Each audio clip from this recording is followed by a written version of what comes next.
6 வந்து பாருங்க. இந்த பேட்டர்ன் ஆஃப் கொஸ்டின்ஸ் வந்து ரொம்ப ரொம்ப இம்பார்ட்டன்ட் ஆனது. Which one of the following is incorrect formula for electric power. சரி, இப்போ என்ன பண்ணிக்கலாம்னா இந்த பவர் சம்பந்தப்பட்ட இருக்கிற ஃபார்முலா எல்லாத்தையுமே இவங்க வந்து லேர்ன் பண்ணி ஆகணும், அதாவது ரிவைஸ் பண்ணி ஆகணும். பவருக்கான ஃபார்முலா இப்போ முன்னாடி பார்த்தோம் பார்த்தீங்கன்னா, பவர் என்ன சொன்னோம்? Work divided by. So work divided by time சொன்னோம். என்ன மீனிங்? டைமை பொறுத்து நம்ம பார்க்குற வேலை வந்து சொல்றதா என்னன்னா பவர். அதாவது கம்மியான டைம்ல அதிகமான ஒர்க் பார்த்தனா ஹை பவர்னு அர்த்தம். லோ பவர் என்ன? அதிகமான டைம் எடுத்து கம்மியான ஒர்க் பண்ணா லோ பவர். ஸோ இது வந்து நீங்க வந்து புரிஞ்சிருக்கணும். இதுல வந்து ஒர்க் அப்படின்றது பாத்தீங்கன்னா, ஸோ அந்த மேல ஒர்க் இருக்குல்ல, ஒர்க்னா நம்ம என்ன சொல்லுவோம்? அதாவது நம்ம பிசிக்ஸ் லேர்ன் பண்ணும்போது இந்த ஒர்க் எனர்ஜி பவர் லேர்ன் பண்ணும்போது ஒர்க்னா என்னன்னா ஃபோர்ஸ் இன்ட்டு டிஸ்பிளேஸ்மென்ட் அப்படின்னு சொல்லுவோம். ஃபோர்ஸ் இன்ட்டு டிஸ்பிளேஸ்மென்ட் என்ன மீனிங்? ஒன்றும் கிடையாது. இப்போ ஒரு பொருள் வந்து எடுத்துக்கலாம். சும்மா இது ஒரு பெட்டி இருக்கதா எடுத்துக்கலாம். இந்த பெட்டி என்ன பண்ணணும்னு நினைக்கிறேன்னா, இந்த பெட்டி இங்க வந்து கொண்டு வர பார்க்கிறேன். இங்க இருந்த பெட்டிய இந்த இடத்துக்கு கொண்டு வர பார்க்கிறேன். அப்ப என்ன இருக்கு? இந்த பெட்டி இங்க வந்து இடமாற்றம் ஆகி இருக்கு. அந்த இடமாற்றத்தை நம்ம என்ன சொல்லுவோம்னா, இடப்பெயர்ச்சி தான் வந்து டிஸ்பிளேஸ்மென்ட் சொல்லுவோம். சரி. இது இடப்பெயர்ச்சி நடக்கணும். எதனால நடக்கும்? நம்ம ஒரு ஃபோர்ஸே இந்த வாக்குல கொடுத்தா மட்டும்தான் என்னன்னா, ஒரு ஃபோர்ஸா கொடுத்தா மட்டும்தான் இந்த பொருள் இங்க வந்து ஆகும். ரைட்டா? இது வந்து பிராக்டிகலா இருக்குது. இது வந்து நம்ம தியரிட்டிக்கலா சொல்லணும்னு வச்சுக்கலாம். இங்க நான் வந்து வேலை நடந்திருக்கு. ஏன்னா இந்த பெட்டியை நான் இங்க கொண்டு வந்திருக்கேன். இத நான் கால்குலேட்டிவா சொல்லணும் அப்படின்னா, எவ்வளவு டிஸ்பிளேஸ் ஆயிருக்கும் அந்த தூரத்தை இன்ட்டு நான் கொடுத்த ஃபோர்ஸை மல்டிப்ளை பண்ணா. ஸோ ஃபோர்ஸ் இன்ட்டு டிஸ்பிளேஸ்மென்ட் இதுதான் என்ன அப்படின்னு பாத்தீங்கன்னா ஒர்க்னு சொல்றது. இது வந்து என்னன்னா உங்களுக்கு பெட்டி வச்சு சொன்னேன். அதே இது எலக்ட்ரிக்கல் கான்செப்ட்ல அந்த ஒர்க்கை நம்ம எப்படி சொல்லணும்னா ஃபோர்ஸ்னா ஒண்ணும் கிடையாது. அதாவது என்ன? நம்ம வந்து ஒரு ஃபோர்ஸ் கொடுக்குறோம். எலக்ட்ரிக்கல் எனர்ஜி அதாவது மின்னூட்டம் இருக்குல்ல, அந்த சார்ஜ் வந்து ஃப்ளோ ஆகும்னா அதுக்கு என்ன தேவை? ஒரு ஃபோர்ஸ். அந்த ஃபோர்ஸ் என்ன சொல்லுவோம்? வோல்டேஜ் அப்படின்னு சொல்லுவோம். எது ஃப்ளோ ஆகுது? சார்ஜ். அப்ப என்ன? சார்ஜ் மீன்ஸ் ஒண்ணும் கிடையாது. மின்னூட்டம் சொல்லுவோம். அதுக்கு சிம்பிளா Q அப்படின்னு சொல்லுவோம்.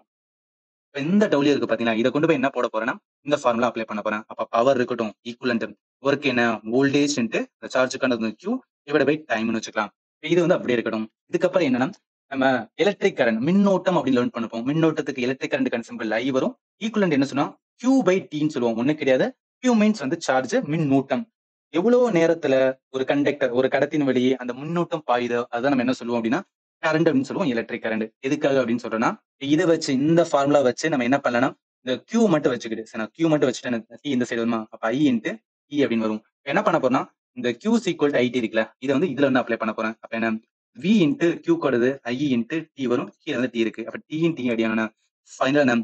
P is equal to V into I வரும். சிம்பிளா என்ன சொல்லுவாங்கன்னா, P இஸ் ஈக்குவல் டு VIன்னு சொல்லுவாங்க. இந்த ஃபார்முலா ரொம்ப ரொம்ப ரொம்ப இம்பார்ட்டன்ட். அடிக்கடி வந்து எக்ஸாம்ல வந்து கேட்கறது நீங்க நோட் பண்ணலாம். இந்த ஃபார்முலா எப்படி டிரைவ் ஆயிடுச்சுன்னு சொல்லி புரிஞ்சுக்கிறதுக்காக தான் இதெல்லாம் சொல்றேன்.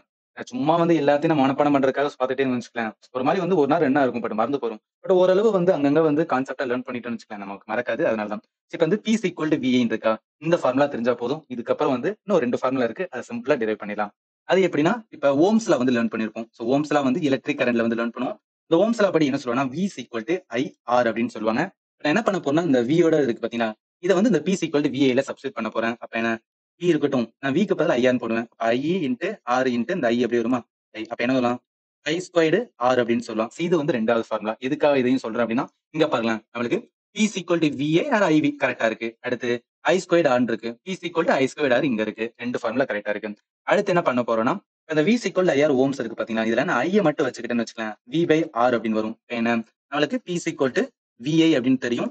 அந்த I ல என்ன பண்ண போறேன்னா, சப்ஸ்டிட்யூட் பண்ண போறேன். அப்ப V இருக்கட்டும். I க்கு பதிலா V பை R ன்னு போடுவேன். அப்ப என்ன வரும்? V ஸ்கொயர்ட் பை R அப்படின்னு வரும். அப்ப இங்க பாருங்க. P is equal to V squared by R. இதுவுமே கரெக்ட். என்ன வராதுன்னா, P is equal to V by Iன்னு சொல்லிட்டு ஒரு ஃபார்முலாவே கிடையாது. இத சொல்றதுக்காக தான் நான் இவ்வளவு சொல்றேன். அப்ப எது இன்கரெக்ட் ஃபார்முலா அப்படின்னு பாத்தீங்கன்னா, ஆப்ஷன் A ல இருக்கதான்.